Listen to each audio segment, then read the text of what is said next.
Olá, amados, a paz do Senhor Jesus. Eu quero meditar um pouquinho com vocês hoje em Jeremias, capítulo de número 29, um texto bastante conhecido, versículo 11 em diante, diz assim: Porque eu bem sei os pensamentos que tenho a vosso respeito, diz o Senhor, pensamentos de paz e não de mal, para vos dar o fim que esperais. Aqui nós vemos uma palavra do Senhor dada a Jeremias ao povo que está no cativeiro babilônico. O povo que está debaixo de um jugo, de um governo pagão, de uma estrutura opressora, de uma estrutura totalmente desconectada de Deus. De uma estrutura de governo que o interesse do governo babilônico não era escravizar simplesmente o povo de Israel, mas eles levavam os israelitas para a Babilônia e permitiam que eles plantassem, colhessem, que eles prosperassem naquele lugar. Mas o interesse principal dos babilônicos era mudar a cultura de Israel, era tornar o povo de Israel idólatra, era tornar o povo de Israel um povo híbrido, uma mistura que eles não proibiam. Houve alguns momentos que sim, mas eles não proibiam especificamente o povo de Israel de adorar a Deus. Mas eles introduziam os seus deuses, eles diziam: você adora o seu Deus e adora mais isso aqui. Então, o propósito dos babilônicos era trazer essa mistura. E aqui o Senhor dá uma palavra a Jeremias em meio a toda essa situação, em meio a toda aquela dificuldade. Porque quando nós estamos em dificuldades, quando nós estamos em aperto, quando nós estamos em situações de falta de paz, nós pensamos: mas será que essa é a vontade de Deus para a minha vida? Será que é para isso que Deus me chamou? Será que Deus tem prazer no meu sofrimento? Será que Deus tem prazer em eu estar nessa dificuldade? E aqui ele traz essa resposta ao povo que está no cativeiro. Ele diz: porque eu bem sei os pensamentos que tenho a vosso respeito, pensamentos de paz e não de mal. A vontade de Deus, ela é boa, perfeita e agradável. Nenhuma obra má deve ser atribuída a Deus. E ele diz assim: para vos dar o fim que esperais. Lá no fundo do nosso coração, nós temos um desejo de paz, nós temos um desejo de que tudo dê certo, ainda que os nossos olhos não estejam contemplando isso.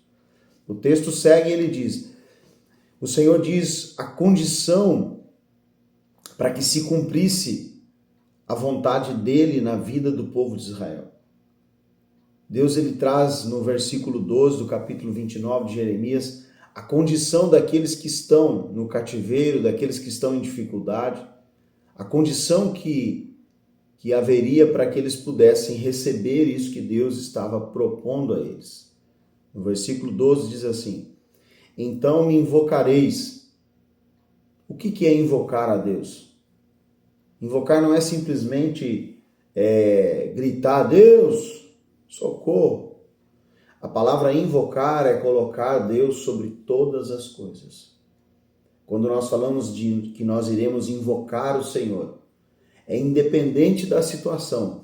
Nós invocamos a Ele e colocamos Ele sobre todas as coisas. Por quê? Porque Ele é o Deus Altíssimo. Ele é o Deus Todo-Poderoso. Acima dele não há outro. Ele está sobre todas as coisas. Ele está acima de tudo. Então ele diz: então me invocareis, ou seja, me colocareis acima de todas as coisas.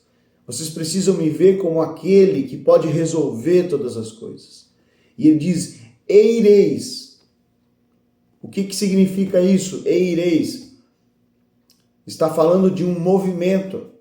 Está dizendo assim, vocês irão me invocar e vocês vão levantar desse lugar que vocês estão. Vocês vão sair desse status que vocês estão. Esse status de ficar se autopreservando, se mutilando, se se colocando sempre como vítima da situação. Vocês vão ter que se levantar e se movimentar. E diz, então, ireis. Ou seja, sair do lugar, começar uma movimentação na nossa vida. Assim como aquela mulher que perdeu a dracma dentro de casa. Ela tomou uma decisão, ela pegou a vassoura e começou a varrer a casa dela. A perda da dracma mostrou a ela que a casa precisava ser limpa, que a casa precisava ser organizada. Então isso é o ireis, é se movimentar, é sair do lugar onde nós estamos. Se nós continuarmos nesse mesmo status que nós estamos, com problema, e nós não nos movimentarmos, nós não saímos desse lugar, nós não tomarmos uma posição e uma direção de buscar a Deus, nós vamos continuar do mesmo jeito. E depois diz, e orareis a mim, e eu vos ouvirei. Então, é invocar a Deus, entender que Deus pode resolver a situação. Ir, sair do lugar, tomar uma decisão de se movimentar, de se posicionar. Então vocês vão orar a mim, ele disse, e eu ouvirei a vocês. Essa era a palavra para aqueles que estavam no cativeiro, e ele diz ainda, e buscar-me-eis e me achareis, quando me buscares de todo o vosso coração. E nesse caminho, encontrar uma disposição de buscar a Deus com todo o nosso coração, com todas as nossas forças, com toda a sabedoria que nós temos, buscar a Ele. Que Deus te abençoe e que nós possamos invocar o nome do Senhor, sair do nosso lugar e Ele vai ouvir as nossas orações. Que Deus te abençoe em nome de Jesus.